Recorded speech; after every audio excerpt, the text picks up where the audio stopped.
This afternoon, I'm very delighted to welcome Annette Shipley, one of our entrepreneurs in residence, and Alun Rogers, who we are delighted to join us. He's CEO of a tech company, Risual, and he's also chair of the local enterprise partnership.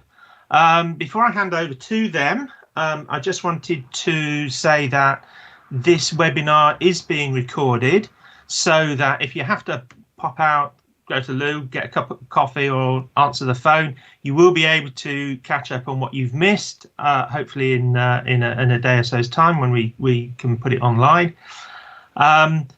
We would love you to ask us some questions. I can see some of you already have. There's two places to answer questions. On the live feed, there's a chat window to the right of the live screen, so please put your questions in there. That is a public forum, so we may well mention your name when we ask the question. However, if you'd like to ask an anonymous question, there's an email box down at the bottom of the screen. So if you fill in an email, it will just come through to me and I can ask your question anonymously. Without further ado, I'd like to introduce you to Annette. Annette, if you could say a little bit about yourself and then Alun. So, Annette. Okay. Good morning, everyone.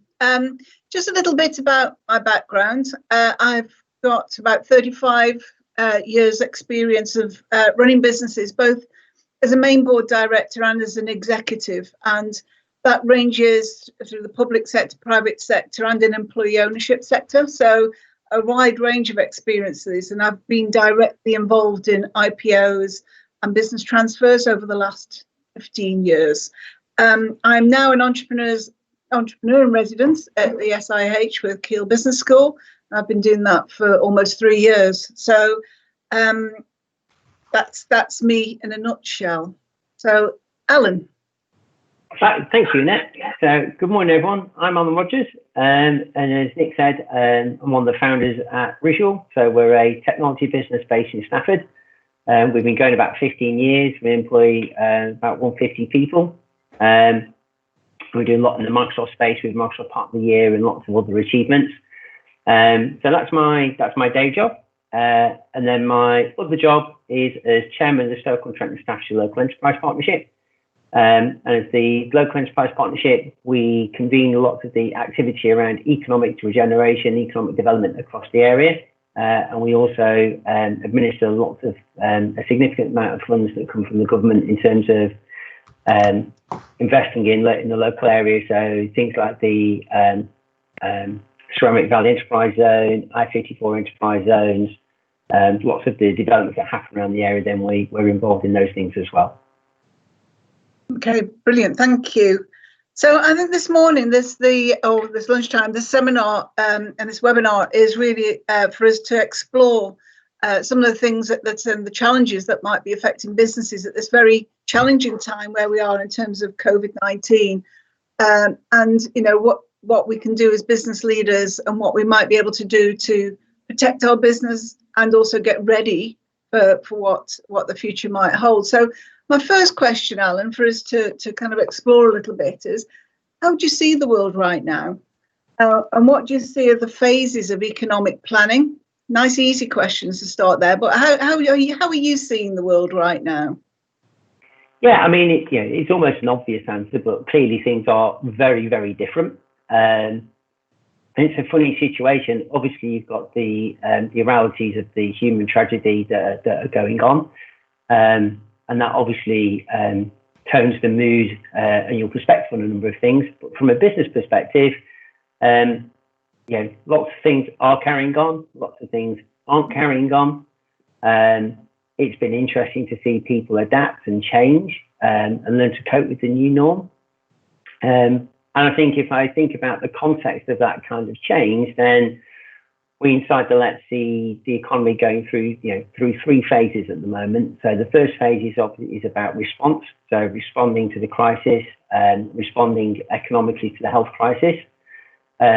we're now starting to think about recovery and how we recover from the current situation, and that'll be as we start to ease restrictions on the lockdown, through what we expect to be extended social distancing, which is likely to continue for quite a long time.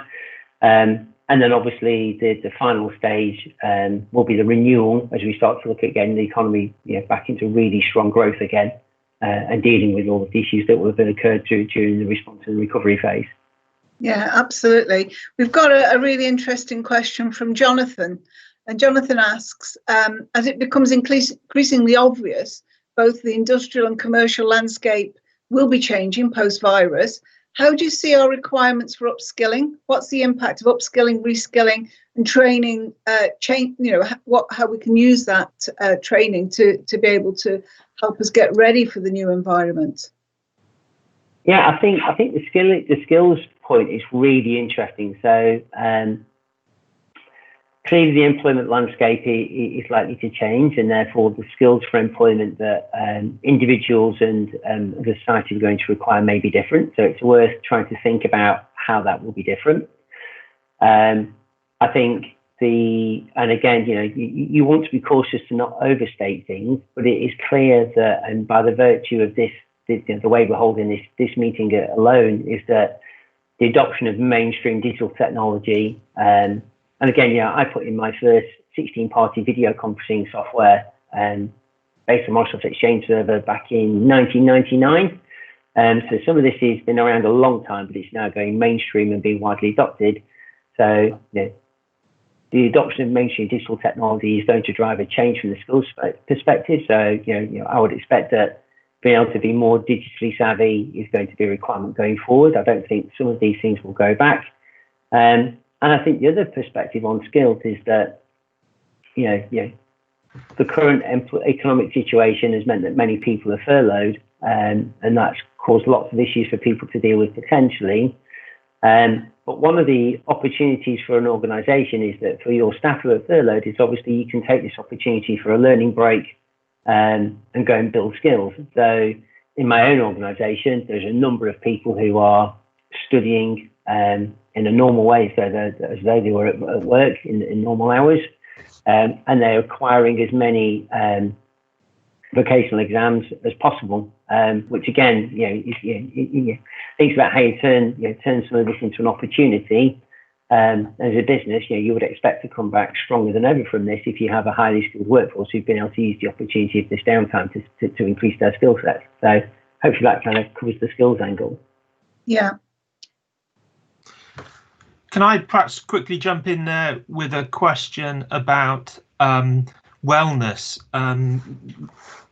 We've actually had a question from Nikki Bentley, and she's saying, actually, while the staff are on shutdown or furloughed, how are we monitoring wellness? Should we be monitoring wellness? And is that a priority for our people when it's difficult to see them on a day-to-day basis and gauge how they're getting on?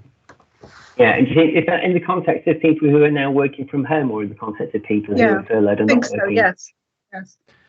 Yeah, a bit of both, really. Yeah, I mean, I think from a, from a working from home perspective, lots of organisations, and again, for me, it's interesting in that, I saw the ONS stats last week. The technology sector historically has worked about 50% as work from home, so it's quite normal. We as a sector work from home more than any other sector. Nationally, it's less than 20% that will work from home normally, and obviously at the moment it's over 80%. And I think in our space, we've learned over the time about building connections, staying connected, making sure that you've got time to check in with your team. Create areas of chats on your intranet or your collaboration software to have some of the water cooler chats you might have when you're in the office, and keep that kind of social thing going. That's really important. But yeah, absolutely, wellness is if you've not done it before, it can be quite a shock to the system in terms of working from home. It can be very different. I say in our sector, we've in my own organisation, we concentrate very heavily on making sure you've got daily conf calls with your team to check in with each other. You have an open chat at lunchtime for some coffee chat, and then in the evening you maybe have a bit of a wind down chat as well at the end, just so people are social. In our company, people are coming on their webcams with their family and their kids behind, walking through, and all kind of just normal stuff. And then we have a weekly newsletter, and all those kind of things. They're the things that we do that I think are probably you could consider as best practice. And then I think generally, there are concerns around wellness and how people are dealing with isolation. And there will be things for us to really think about in the recovery and the renewal phase. Again, I was reading some data around how some of these, how behaviours and attitudes to things change. And China went through some of this in 2002 in their first SARS outbreak. And some of those behavioural changes we can learn from that happened over there, it may happen here as well. So we're sure well-being will be something to think about, as will digital well-being going forward. Yeah, absolutely. Just moving on a little bit, what another question here is, whatever the scenario, and there's going to be lots of scenarios as we move forward, what do you think are the effective interventions that we can put in place to be able to bounce back, whether it's bounce back more quickly or more effectively? What do you think are the things that we should be thinking about at the moment as businesses? So I think the most important interventions have already been attempted in terms of things like the job retention scheme, the coronavirus business interruption loans, and all the other schemes that are coming out now in terms of self-employment income support.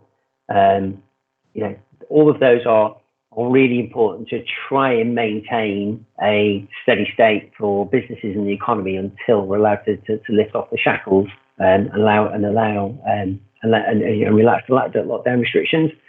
I think as a business, again, lots of you are in situations we won't have been in before, where we've never pressed pause on our business for a month or 3 weeks or 3 months before. So there's lots of things to be thinking about what unpausing your business looks like. And then I think from a wider intervention perspective, one of the things we're focused on the left is that we need as much data as possible. So there's numerous surveys coming out from the City Council, which are involved in, also from the County Council, and we're directly contacting a small number of 60 businesses as well. So from an interventions perspective, we need as much data to understand the reality of the situation. Historic data won't be that helpful because at the moment, if you take data for the last month, and it shows you the traffic on the road is at 1955 levels, which it probably won't stay like that. If you take data pre the last month, then it will show you things at a normal level and it won't show you how things have changed. So getting as much information to us as possible is really helpful so we can understand the reality of now. But I think the macro interventions will have helped. The partnership are doing lots of other things in terms of small business loan support, small business grants, and those kind of things.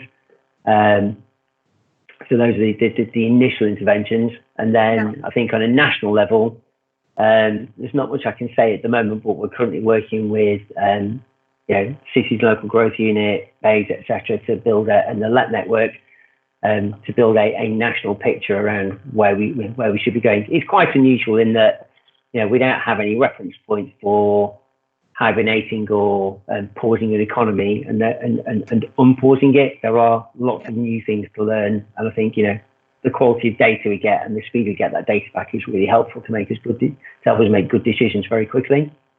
Yeah, absolutely. I've got an observation more than a question from Judith Smith of she's from Sustainability Smith Limited. Yeah. What Judith is saying is, how will the UN Sustainable Development Goals be used? Because she believes they provide an excellent framework covering the 3 pillars of sustainability. And what she recommends is that businesses and organisations choose 3 to start with, which which is along the lines of, economic, social, and environmental. It has the full circle. But which just led me on to thinking also, historically, Alan, I think companies that have done well and have been able to succeed out and survive out of recession. I know this is a bit more than a recession, but those that have succeeded have been those that have been more innovative and therefore more likely to survive. Is that, do you think there's hope our hope lies in innovation? Yeah, and I'm cautious around letting the conversation move to this point, because you don't want to be inappropriate, but out of it, in every situation there is an opportunity, and I think it's important for businesses that in this moment of pause and reflection, or even if you're really busy, it's important to look at what's changing and look for the opportunity. Again, from an environmental perspective, people were very thoughtful around that pre the crisis. And as people have spent more time at home, they've seen, they've become more exposed to nature in the garden and all that kind of things. People are probably thinking about that more, and therefore, it's not likely that the green agenda is likely to decrease in priority. And therefore, there are opportunities abound, I think, to be different going forward if we chose to. And I think from a business perspective, it's about understanding those changes, and then learning how you can adapt, and also create opportunity for yourself in those as well. Again, in the digital sector, we've seen a massive rise in home working, we've seen a massive rise in digital adoption, and there are opportunities for us to help people to become more digitally native and change the way that they run their own businesses going forward, which again, that's the interesting thing about our areas, that it's so diverse and our economy is so diverse. That our supply chains are very interwoven. As one area innovates, you can help other areas innovate as well. Yeah, absolutely. Innovation, I've observed that innovation is picking up, and there is more collaboration, and people are making decisions in 24 hours where they might have made them in 2 or 3 months previously, or even longer. They've been able to turn ideas around on a sixpence, and we've seen some fantastic examples of that in the Staffordshire-based area. Do you actually see, with your LEP hat on, or even with your business hat on, do you see more collaboration and more sharing of information or designs? Do you see that? Is that your experience? Yeah, obviously the fact that we've been in the response phase of a major pandemic of a global crisis has caused people to have to be dynamic and move much quicker. And I think that has helped in terms of creating experiences to remind people that you can move that quick if you need to. It's been really interesting to see how supply chains have reacted, moving to make ventilators, PPE, hand gels. The dynamism was always there. And sometimes people can forget how dynamic they can be, or they are, when you're in the middle of building a business. So I think it's been a really interesting inflection point for many organisations. I think in terms of the way that communications have moved us now, again, in a day, I'm doing more meetings than I would normally because I'm not having to travel around Staffordshire as a patch.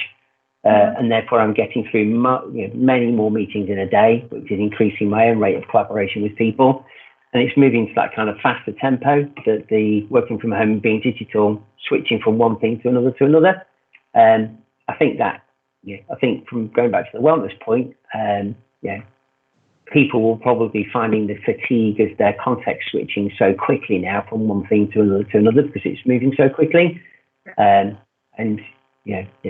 Thinking about making sure you can manage the fatigue caused by the continuous context switching, I think is important too. But I think you're right. That whole pace is driving people to collaborate more, and I think that's how I see it. Yeah, absolutely. Can I perhaps just jump in there and really to add to that point about the pace of collaboration? Do you think that the fact that so many people are getting used to working from home might actually impact on the geography of where you're actually based. I think often companies think there's an advantage to being based in the big cities, but in fact, being based in the middle of Birmingham or Manchester is not actually terribly helpful just at the moment. And will this level the playing field between the cities and some of our towns and even rural locations?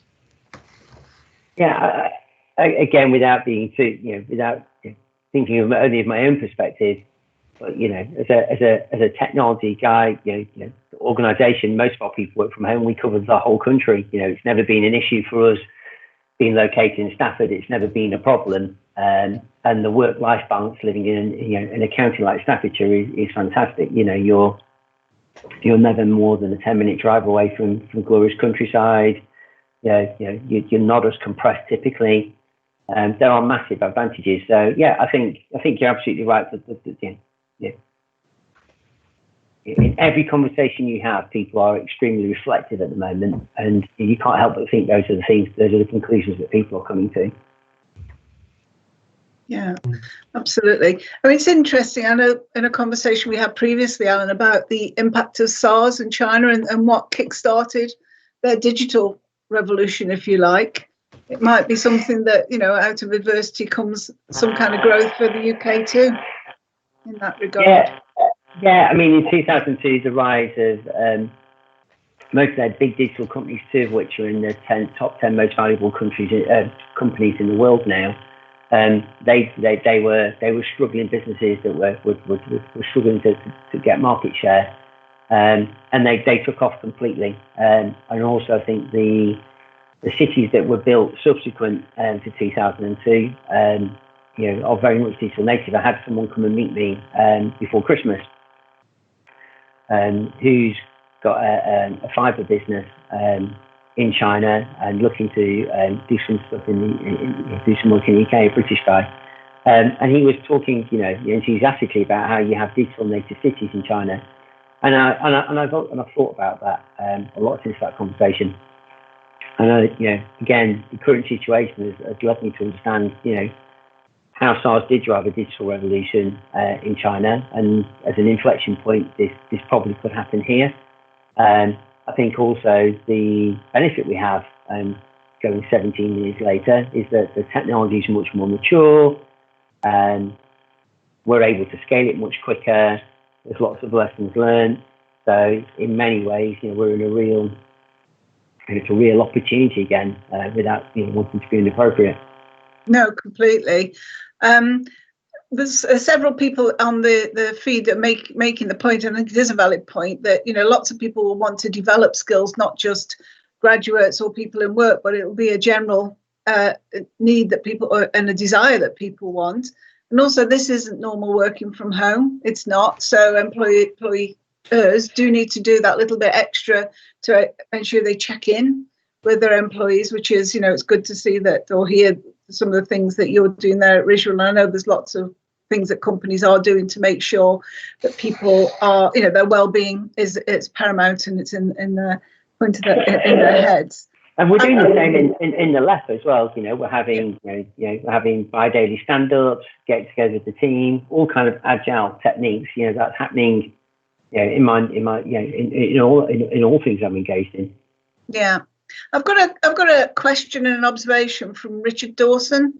He says they say it takes a person 30 days to change a habit. So many consumers will have changed habits. Not just us as employees and businesses, but actually consumer habits are likely to change as well. Will we want to resume our old habits and not go back to what we did before? And what are the broader trends that you can spot or have spotted to date? Yeah, I mean,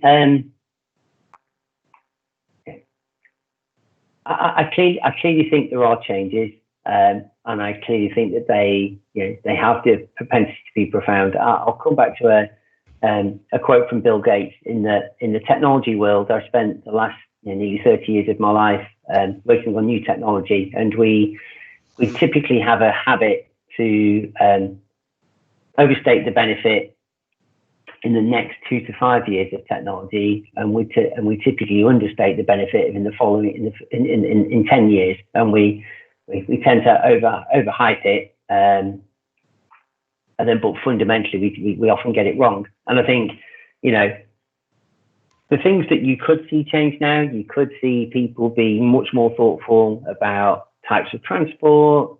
You may see people be more paranoid about being in crowded places, and therefore they may not want to do those things as much anymore. You may see people enjoy working at home, better connections at home with family. You may see that people's priorities therefore change. But also, you know, the pressure of life may make people go back exactly as it was. So, yeah. It's that kind of under and overstating. I think it's clear there will be change. I think it's clear that people will be different. I think from thinking about the future, it's clear to us that the requirements for infrastructure will change. You know, we need to continue to invest in our digital infrastructure. The way that people use places will change. People's attitudes to mixing in large groups is something we need to understand. Will that mean that we want more places that are for people to come and mingle and socialise, or they want to socialise in smaller groups? So those are all things that that we are and should be thinking about. So hopefully I've tried to answer the question. Yeah, absolutely. I think it goes on to that, you know, it'll be up to us as business leaders to kickstart back the economy. You know, I think you said it initially, you know, that the first phase of response is around protecting the lives of people. The second one is to protect the livelihoods of people, and that's, you know, and one does, for me, one comes before the other. But certainly as business leaders, you know, our need to accelerate the development of those protocols that keep people safe and allow people to come back to work in whatever form that might be, you know, in whatever shape the lockdown when it's released is, and how we are ready for that. And I've got Becky Manders has an observation. Sorry, I've got a tickly throat. Says, do you think businesses? I know. You're looking. Yeah. Do you think businesses across the region are adequately prepared for the release, the certain release of the lockdown measures, with social distancing still being in place, particularly as these measures could be in place until the vaccines develop, which I think is a superb point, because we might be coming back to work, but we're still going to be at risk because there is no vaccine. You know, and will there ever be? But so, what do you think of those protocols that we need to be thinking about as business leaders? Yeah, and again, it varies from industry to industry, and some of this we've got experience of. Remember that the lockdown, you know, it's only been on for 4 weeks, and pre that we had social distancing around, you know, washing your hands, hygiene, that kind of stuff. So, my understanding is we're probably going to go back to those things. So we do have experience of that, and I think it is, again, it's all the usual things. Make sure you're connecting with your workforce. You fully understand their needs, that you can make them safe, that you can make them feel safe. But again, there will be adaptations in business models, you know, around, you know, if you're in hospitality, how do you provide hospitality and maintain social distancing? If you provide those other kind of group activities, how do you do that in ways that you can, and some of those things you just might not be able to do in the way you did before. But again, how do you do them, and do them in a way that makes people feel safe? Yeah.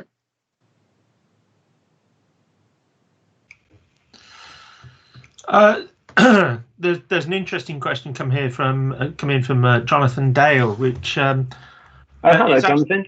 Actually talking about traditional industries, construction being one. We will still have requirements for those traditional skills, and with less mobility potentially. Do we need to support employment and reduce the impact of unemployment on a more regional basis? Yeah, again, I think this is all down to data and understanding that, you know, if you've got travel patterns where people are traveling locally, then and they're travelling safely, then that's I imagine that's probably less of an issue. And obviously, any advice I give is will be taken in consultation with our public health colleagues. But I imagine those kind of things are less of an issue. But it is all about in construction maintaining maintaining social distancing when you're on construction sites. But I know there's lots of that still going on around the country at the moment, and it comes back to the next previous point about consulting with your staff, making sure that you understand any of the risks, making sure that you understand their perspective, and you're working with them. I think broadly, to take Jonathan's point, construction is absolutely a critical industry to this area. I think we have opportunities for that as a sector to continue to modernise. I had a conversation this morning where there is clearly something to think about if people are going to be, if it's residential construction, people are going to work from home more. How do you make provision for that in house building? How do you make provision for better digital connectivity if people are working from home? You still have many housing developments that don't have fibre to the thresholds, and those kind of things will change going forward. And again, the kind of skill sets that you may need in construction are likely to change as well, I would have thought, going forward. And again, there's a continual need for us to modernise skills across all sectors in our economy. Again, the benefit of Staffordshire as an economy is it is very diverse. We're not over-indexed in one single sector.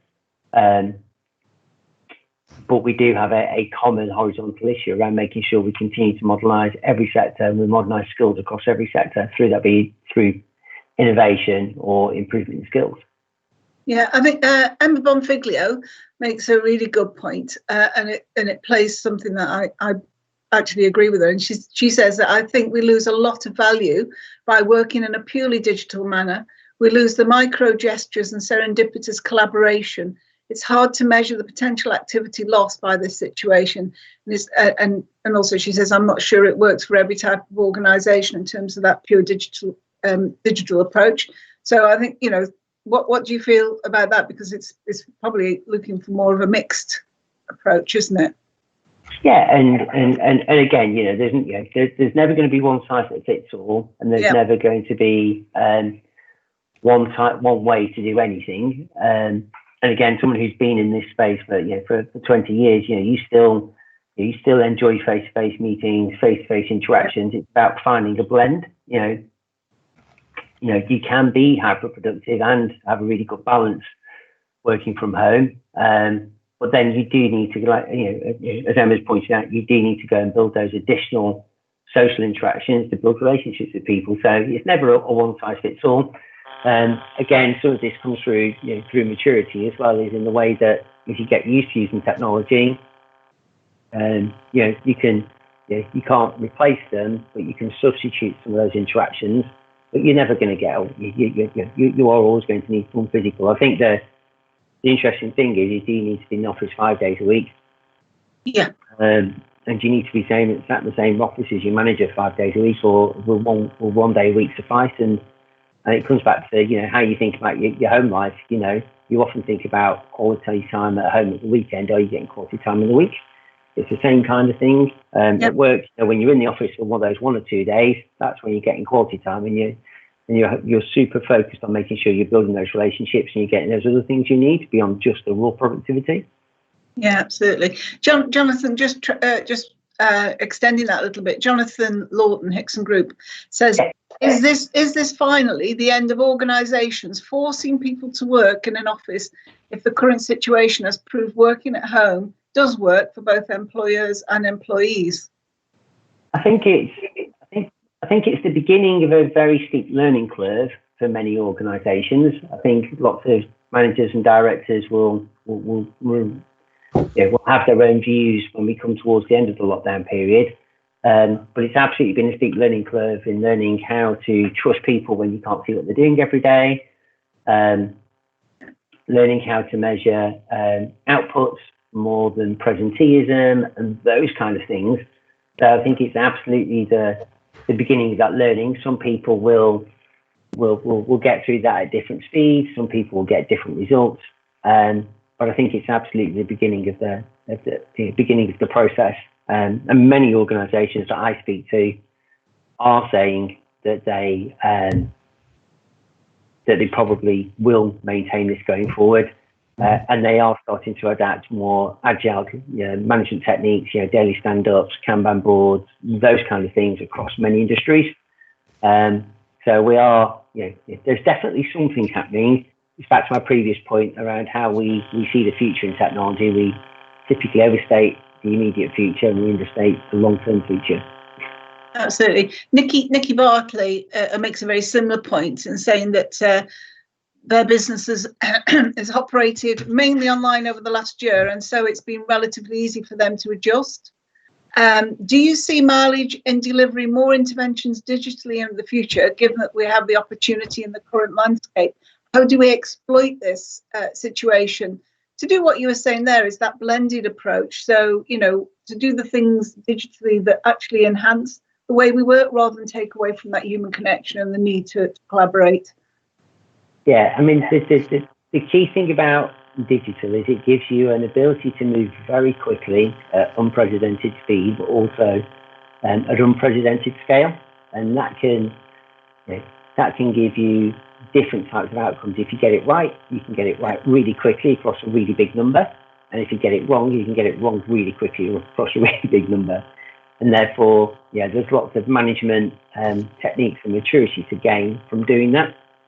And that's what I come back to in terms of the core cultural change that I would imagine is happening across most organisations. People are learning those things now. But absolutely, as people become more mature, back to the core context of this, this conversation is around innovation and learning how to be different and learning how to manage differently. It does give you the ability in the future to be more digital in the way you do things and take the benefits of that. But you will carry some of the risk. There are lots of, you'll have lots of your own examples where big organisations have tried things and had to roll back very quickly because they can move. They have to move very quickly.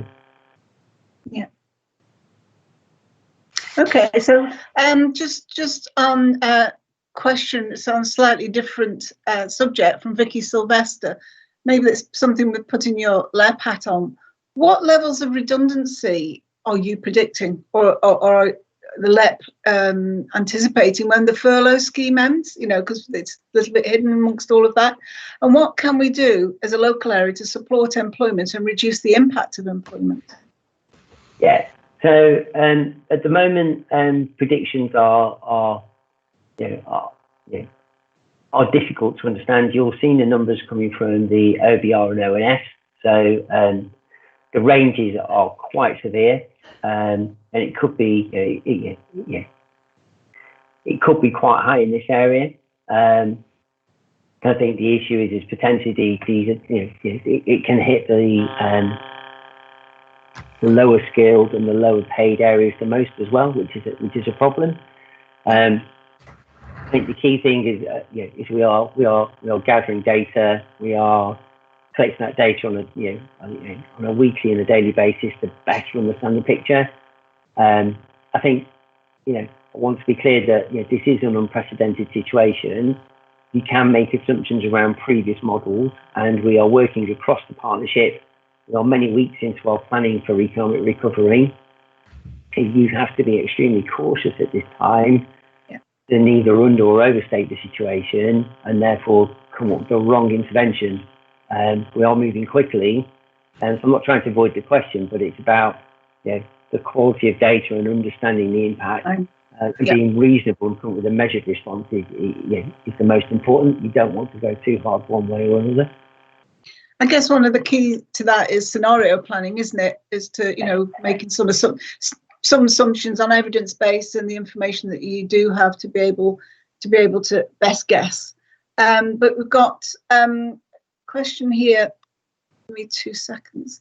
There's a question here from Colin Copeland, who's asked, does the LEP have any plans to support traditional sectors such as manufacturing with productivity, and specifically with the know-how to evolve where production systems and employment requirements? Yes. So manufacturing is the single largest sector of our economy at nearly 13%. So it's clearly an important sector to the Stoke-on-Trent Staffordshire economy. We are absolutely focused on how we help that sector unhibernate itself. But we've been deeply focused for a long time. So in our subgroups inside the LEP across future workforce, innovation and growing business, manufacturing as a sector comes up here across all of those working groups, across those subgroups, about how we support the sector and how we drive innovation so that we can help that sector become more productive and benefit the businesses and the employees in those organisations. Yeah, absolutely. Can I just ask you, Alan, have you? We've just been asked if the microphones are near to our screens, if we can just pull it away a little bit because we're getting a little bit of vibration. I don't know which one of it is it of it. Which one of it? Everything off. Okay, all right. Just a question then from Nicola Quinlan, and she asks, Alan, do you have any recommendations for improving our ability to conduct video meetings, video conferencing, etc. in this lockdown? I mean, the key thing is, I was actually thinking about this yesterday and I've forgotten the answer. So the key thing is, it's about maintaining, so if it's person to person, then if it's someone you've not met before, then you definitely want to go video first. If it's someone you do know, then video will probably be optional. You've got the usual kind of etiquette when you're using IM to check in before you barge into someone's day, which again is something you isn't as easy to do when you're just using purely the phone. When you're using a larger group call, then typically I will have two screens, one that I can watch what the audience can see, and I'll look at what I'm controlling as well at the other end. I'm a big fan of using the chat window to control when people want to speak. So get people to IM you when they want to speak, so you can stop people talking over each other. And those things work really well. And those are the most important. The other thing is just to relax, is to make it more normal. Again, I've been in this space for 20 years, and people weren't that. I found the way that people have adopted video been really interesting, because it's gone mainstream in the last month. People are adopting video more. I've been delivering video conferencing for 20 years, and people will use the audio but not the video. But it's become much more normal for people. And again, it's back to those points that I think it was Emma raised around the little interactions and the connection that you get by being able to see someone's eyes and see someone's face, that we're now craving because you can't get it normally. That's driving the adoption of video. So I guess it's back to the normal things, just be normal and relax as much as you can. Yeah, absolutely. So I think, I don't know, Nick, if you've got any questions that have been emailed in. Yeah. I've got a question I'd actually like to ask of you, Alan, and we've mentioned innovation a number of times, and it's probably quite hard for companies, and I've seen in a number of places the same sort of proportions keep coming up, even worldwide, of about 10%-ish of companies are actually doing rather well out of the situation, that for whatever reason their businesses are performing better than usual. About 40% have been mildly impacted, another 40%-ish have been severely impacted, and for 10-15% of companies it's a very severe impact, particularly in growth sectors. And we talk about being innovative, and I think with your CEO hat on, you've been a very innovative company, and I believe you've actually seen downturns and recessions before. So have you any advice for companies that maybe at the moment are focusing on just survival, as to at what point and how much effort they need to put into innovation and preparing for the inevitable upturn? And with your LEP hat on, are there any key assets in the region that perhaps they ought to be getting in touch with or looking to support them, particularly if perhaps traditionally they've not been a particularly innovative company?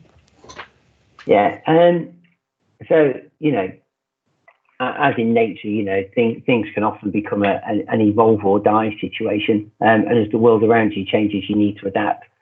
And often, you know, having led businesses through multiple recessions, and touch wood, and hopefully through this one as well, I've managed to grow through all of those as well. It's always been about, you've always had to, you know, continue to evolve your offer, continue to evolve your practices, keep your team motivated, keep people focused on being different for the future, and build some momentum. And if you're not in that space now, then, you know, you probably want to try and do that. You know, the current downtime and the learning opportunity and the reflection time for your team is a good time to get them focused on learning and get them focused on wanting to be different, wanting to see the world differently, and wanting to see themselves and your business differently.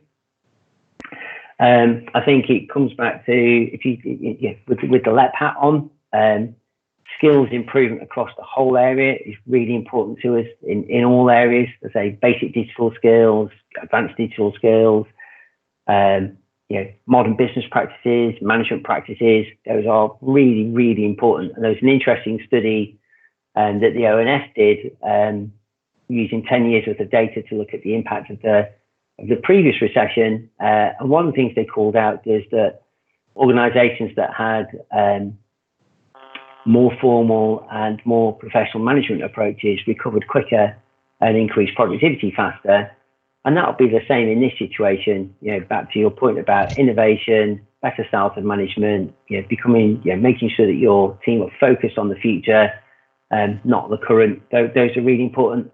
And then in terms of interacting with the LEP, we have a number of offerings that you can engage with us. So we have a growth hub, which is, you know, the phone's ringing off the hook at the moment, which are providing frontline support to businesses, giving them access to the right kinds of support, the right kind of support packages. So if you're not sure that you've taken advantage of everything that's available to you, then please give them a ring, or visit the website. Again, we have a strong focus on through our skills hub, and then a number of our partners in the partnership across both universities in the area, including Wolverhampton University, who do a lot in the west and the south of the patch as well, are strongly focused on innovation that can help businesses too.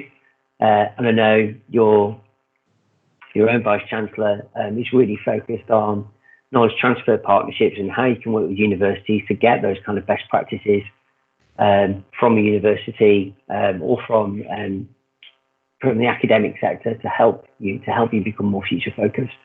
Yeah, absolutely. I think it's at this point, you know, that in terms of, you said there, the support of the universities and how the university and their role and being able to support organisations and businesses to build the bridge between academia and real life business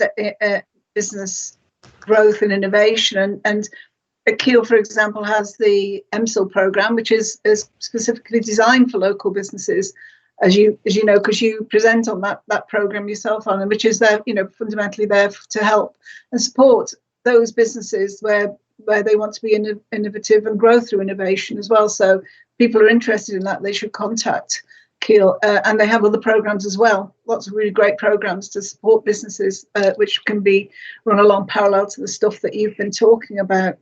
I've got Fiona Hawkins from Pink Fizz said, as local employers, we are taking this period to upskill our team, which is exactly what you've been saying, Alun, and provide those, particularly those on furlough, with the skills to work in a more agile and fast-paced economy, which is absolutely critical, and she's dead right. Those who are supporting clients are already working with this pace of change. So she's saying their priority is to protect the workforce as far as possible, so protecting lives and livelihoods. And she asks, do you think the LEP will be able to provide and promote a local procurement strategy to support locally based businesses to look to procure local first? Yeah, so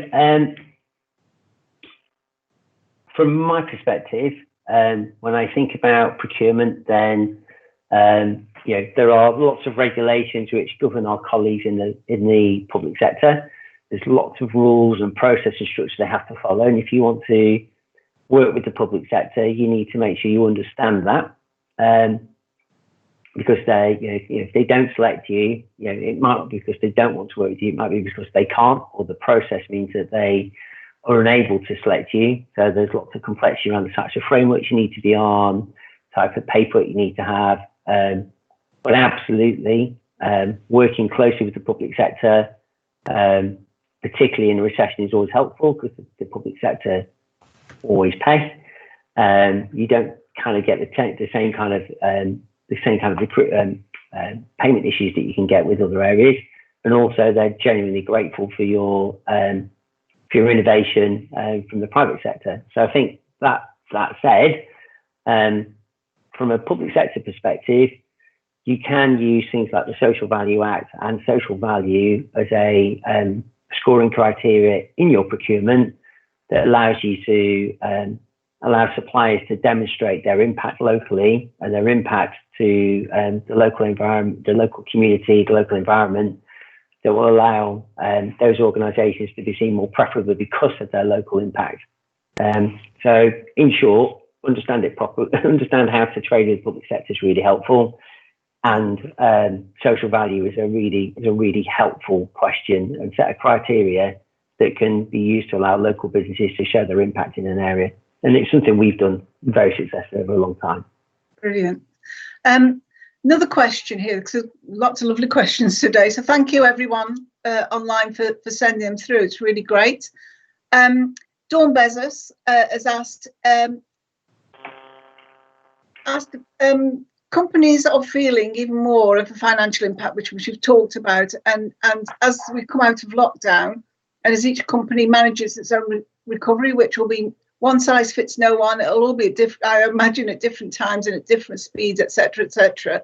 How do you feel the government are going to continue financial support, as the support of banks seems to be slow from her experience? So this is something I've raised, and we are, so in terms of feedback, we are connected to government. We work through the LET network, we work directly through our MPs, so we are raising this. I think the government, in many ways, if you look at the speed at which the government spun up the job retention scheme website, so a website from something that was an idea to a website that was live with a process behind it and making payments into bank accounts within 30 days is pretty incredible. And at the scale where that was taking 140,000 in a day, is a real exemplar, and I think is an inspiration to many across the public sector and the private sector around when you get things right, how well you can get them. And that is for me, that is the standard that people should aspire to. I do think that that's the standard that the banks should be aspiring to too. If government can do it and they can do it in less than 30 days, then banks theoretically can and should aspire to get there. It is different for banks because they have to think about, they are very risk averse, and there are checks and balances you need to take into account. But I think Dawn's absolutely right. We do need the banking sector to help us. They are trying hard, but we do need more to help us move quicker. And it's back to when you think about the phases that we're in. The job retention scheme, CBILS are going to help greatly in the response phase. It will be the additional support through things like CBILS and other schemes that are going to be really important as we go through to the recovery phase. And we have, I believe, on the whole, responded very quickly in the response phase and competently into the recovery phase. That's where our focus will move, and that's where we're going to need people to be, as fleet of foot, as effective to support business, because that will be our next challenge. Yeah, absolutely. We're coming to the end, aren't we? We are. Perhaps took time for one last question. Okay, do we have one last question? Do you have something on the emails at all there, Nick? Emails been very quiet. I think everybody's been happy to be associated with their questions, which is good. I've got one question. It's probably a final question here from Phil Atkins. Okay. Yes. He says some industries have had the next 10 years change accelerated to happen in just 6 weeks. The high street, for example, he believes will not return back to where it was before, and digital has changed how we work forever. So the key to recovery, in his opinion, is for those people who've lost their jobs to get a new job, then a better job, and finally perhaps a new career. We will all be worse off either through loss of income or paying through our tax. Isn't this the opportunity to rebalance Staffordshire's economy to be better compared with everywhere else? Can we steal a march on this? I think he's asking. Absolutely, and that's kind of my point. Is this, and again, wanting to manage tone carefully. You can choose to see this as a really significant opportunity for our patch. And again, as Philip says, lots of areas of the economy are going to change. The fact that people are having to make adaptations and change now should be set an expectation that change is normal and that change should continue. And I mean that in terms of how you approach your own career, how you approach your own skill sets, how you approach your own business. The evolution you've seen, or the revolution you've seen in the last few weeks needs to turn into an evolution in your own business. And I also think across sectors, that's going to be very different. So again, if it's the Philip I'm thinking about, again, how we think about food production, how we modernise that industry, how we support those sectors to move, and those sectors are innovative. And again, it is something I've said myself. The economy, society and economy in many ways has gone back 60 years to traffic levels of 1955 currently, and gone forward 10 or 20 years in the way that we're all now doing things digitally. And that's a real conundrum to wrestle with, which I've tried to be not overly committal in some of my answers, because things are very different, but how different is hard to quantify at the moment. But it's the most important thing to do in the coming days, weeks and months, because we do want to spot the opportunity, and we do absolutely have an opportunity in this area. It's a really good workforce. It's a fantastic location. We do have, all the great building blocks and infrastructure that we need here to come out of this much stronger, if we chose to. And again, it will be, exactly as it is now. It will be a team effort, a group effort across everyone in the county, every business, to grasp the opportunities that this is going to present. And that, it's really important that we do grasp the opportunity. There are, the issues and the problems are apparent, but there is absolutely a massive opportunity to grasp coming out of this. And I implore everybody to try and spot it for themselves, and to try and help us, get the best out of the situation. Absolutely. I think it might be at that point we close up. Nick, is that yes, about right? Indeed. So thank you very much, Alan. That's been fascinating, and thank you, Annette, as well. I just so really thank you from me and from all the team to both of you for a very interesting discussion. Thank you to our audience for all your questions. I'd also like to thank Hixon Group, who have helped us put together this webinar series extraordinarily quickly. They are residents in our Denise Coates Foundation building. Quick plug for both the university and Keele University Science and Innovation Park. If you want to get in touch, there's many ways. You'll see announcements going out and newsletters, and you can contact us through our Business Gateway site at the university. And also mention that the Growth Hub is an excellent first port of call for advice, support, connection to the government's government support. So watch out for our next webinars. And again, thank you very much. And with that, I think we'll sign off. Thank you. Thank you. Thanks very much. Thanks very much. Thank you. Bye now. Bye.